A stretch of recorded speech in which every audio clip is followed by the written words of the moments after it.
Here today, I'm going to explain a horror thriller movie called Dracula 3000. Spoilers ahead. D. Watch out and take care. E. The movie opens with a video recording of a man named Captain Varna, who is aboard a spaceship called Demeter. He holds a crucifix in his hand and speaks about an impending disaster while a machine in the background counts down to self-destruction. But moments later, the man announces that the self-destruction has been aborted and the system has returned to normal. On hearing this, Captain Varese screams and the video feed suddenly cuts out. The scene then shifts to the year 3000, where we see a deep space salvage ship named Mother 3. Van Hing, the ship's captain, announces that after 50 years of being lost, they have finally discovered the abandoned spaceship Demeter. Van Hing and his crew are therefore on a mission to investigate it, hoping to return it to Earth and salvage it for money. Next, we meet the rest of the crew, which includes Vice Captain Aurora and a stoner named Nay 187, and a disabled professor named Arthur who uses a wheelchair. Why do space movies never have people who could feasibly go to space? Then there's a Muslim named Huhamid, the navigation intern. Mina, A. At first, only Mina and Humi, Wei, boarded the Demeter and explored its interior, while the others monitored them from Mother 3. 3. The two soon realize that the ship is completely empty, and when they remove their masks, they notice a foul smell in the air. Despite this, they assume the ship is safe and decide to invite the rest of the team aboard. The crew is then divided into groups, and they begin to explore the various sections of the ship. We then return to Captain Vera's video log from the year 2950. He states that the engine is not working and the communication system is also down. He mentions that more than half of the crew has become infected with something he has never seen before. As a result, the few unaffected individuals have locked themselves in their quarters, but are unsure how long they can survive in this condition. In the present, the team is exploring the ship when they discover the corpse of Captain Vara in one of the rooms. The deceased is tied to a chair and clutching a crucifix, which astounds everyone. Van Hing then announces that they should return the ship home and also give this man a proper burial. However, Aurora protests, claiming they do not know what happened to the ship or this person. She suggests they leave and simply report it to the authorities, but the men laugh and insult her. The space authorities, Mina also claims to have a bad feeling about the situation, but the others dismiss this as well. It turns out that they could earn around $15 million for the ship, so they do not want to pass up such an opportunity. Even if adjusted for inflation, that's about $3. However, just as the crew is about to return, Mother 3 abruptly detaches from the Demeter. Arthur tries to regain control, but his efforts are futile, leaving them stranded in the Demeter with no way to communicate. Meanwhile, HVE and 187 follow the source of the foul odor and arrive at a room filled with coffins. 187 speculates that the coffins might contain some space weeds, and he proceeds to open one. However, he's disappointed to discover that there's nothing inside except some sand, which he will likely attempt to roll into a doobie following this. Humvivi suggests they return to the room to rejoin the others, but 187 decides to stay behind to open more coffins in hopes of finding weed. Unfortunately, as soon as the Humvee departs, 18,677 is mysteriously attacked by an unseen figure in another part of the ship. Van Hing is watching a video log of Captain Bera, hoping to find some information in the video, at which they were departing from a planet called Transylvania with a shipment of coffins. Van Helsing is then suddenly startled by a loud scream and rushes towards it. The rest of the team also hears the sound and gathers in the room with the coffins. They discover 187 there, who is severely injured and has a bone protruding from his knee. The man tries to say something, but before he can, he ends up passing out. Following this, the team brings 187 to the room and places him on a stretcher. Aurora then tends to his leg, and after that, everyone returns to their tasks. Arthur later calls Van Helsing over and shows him that he has bite marks on his neck. The two attempt to figure out what caused it, but all of a sudden, 187 wakes up. His eyes are glowing red, and fangs are emerging from his mouth. The man immediately throws Arthur out of his wheelchair and violently beats him. A horrified Van Helsing tries to stop him, but is effortlessly chucked across the room. At this moment, Aurora arrives in the room and shoots 187 multiple times, but even the bullets have no effect on him. And 187 begins rambling about how he will have his way with her before finally killing her. This terrifies Aurora, and she immediately runs off with 187 chasing her. As he runs through the ship, he comes across a mysterious figure in one of the rooms. 187 then immediately drops to his knees, calling him master and pledging his loyalty. In response, the mysterious figure tells him to kill his friends if he wishes to please him. 187. He obeys the command and runs off to begin his killing spree later. While hiding in one of the rooms, Aurora is approached by the same mysterious man. He seems mesmerized by her and says he has never seen a creature so beautiful. "You are giving me 1, 2, 3 little boners." "Aha, oh no, it's just one."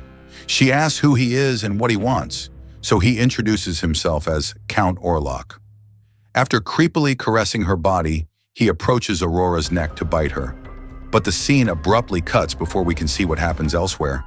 Mina is tending to Arthur's wounds, and the man is still shaken by what happened to comfort him. Mina grabs a gun and goes outside to check. She reveals that there is no one and asks the professor to relax. But just then, 187 shows up and immediately attacks her before closing the door on Arthur. The terrified professor then bangs on the door and yells at the man to leave Mina alone, but to no avail. Later, the remaining 3 arrive in the room, and Arthur tearfully informs them about what happened to Mina. Meanwhile, Aurora tells the group about her encounter with Orlok. She reveals that he's from Transylvania, which is a planet of vampires. She further explains how their planet is now dead, so Orlok paid to have a bunch of coffins picked up, and he was in one of them. Aurora also states how they accidentally woke him up, and now he is hungry for their blood. This means that he will eventually eat them and turn them into vampires. Everyone is shocked by the revelation, but they're even more confused as to why Orlok would let Aurora go unharmed. She tries to reason that maybe she's not his type, but the others don't believe that. They then examine her body for any bite marks, but there are none. Aurora begs them to trust her and insists she's not a vampire. But despite this, a suspicious van housing ties her up just in case she's lying and plans to attack them.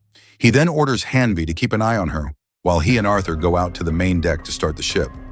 Afterward, Aurora tries to convince Hanvi to release her, but he refuses to listen. She even tries to seduce him by offering to strip her naked to check for bite marks, but Humi still refuses. "You think it's just because my name's Humi? I'm stupid elsewhere." Arthur and Van Helsing search the internet for Count Orlok and discover that Orlok is just a pseudonym for Dracula. While researching vampire lore, they learn that these vampires were once defeated by a man named Van Helsing centuries ago. Arthur then tells his captain that he must be related to the original. This could be why they are here, and Dracula is looking for him to exact his revenge. However, Van Helsing doesn't believe this and says that maybe the whole thing is just a coincidence or the imaginings of a stoned idiot trying to break into Hollywood. Meanwhile, Aurora is still persuading Humi to let her go when 187 starts banging on the door outside. He cries and begs to be let in, claiming that he's about to die and requires urgent help. Aurora tells him not to open the door, but the man feels bad because 187 is a close friend. After much persuasion, he finally opens the door and allows his friend in. However, this proves to be a huge mistake, as 187 immediately changes his attitude and attacks Humvee. She screams. Van Hing rushes in and shoots 187 several times, but nothing happens to him. He instead begins bragging about how he's a vampire and immortal. While 187 is distracted, Hanvei sneaks up behind him and drives a pool cue through his heart. This turns out to be effective, prompting the vampire to finally collapse. Next, Aurora asks the men to release her, but they're still suspicious of her van. Hing wants to know why Dracula didn't bite her when he had the opportunity with no other option. Aurora finally admits that she is not a real person, but rather a robot. It turns out that she works for a company called NWC, the New White Chicks, and they sent her undercover to investigate the crew's activities. She has no blood and thus serves no purpose to Dracula. Upon hearing this, Humi feels betrayed and tries to shoot the robot. However, Van Helsing stops him and releases Aurora. Realizing they can use her as a weapon against Dracula, after this, The three head to the main deck and join Arthur. They inform him about what just happened with 187, and Arthur reveals that a wooden object is a very effective way to kill a vampire.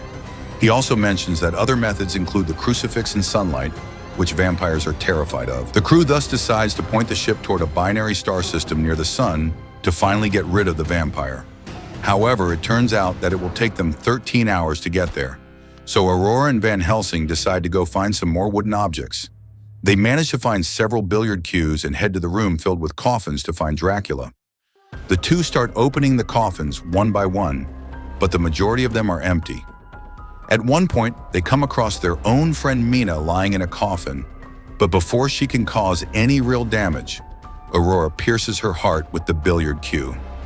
Queen Mina then regains consciousness and screams loudly before collapsing again. At this moment, another coffin bursts open and Dracula emerges from it. Realizing they can't fight him alone, Van Helsing urges Aurora to find reinforcements, and she obliges. He then confronts Dracula and reveals that he's the descendant of the original vampire slayer, Hugh Jackman.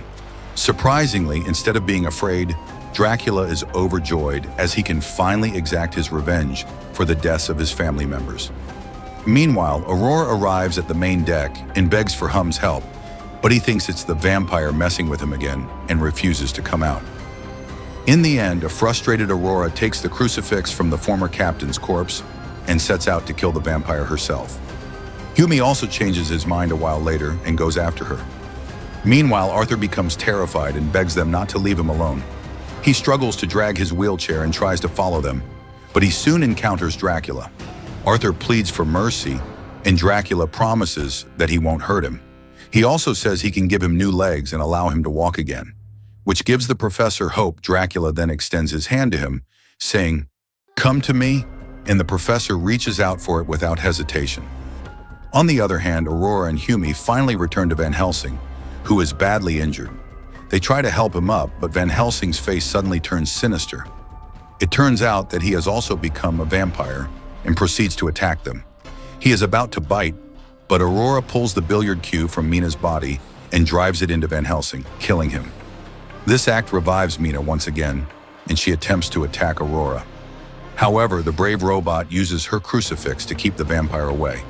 Humi then seizes the opportunity to impale Mina with another cue, causing her to collapse again.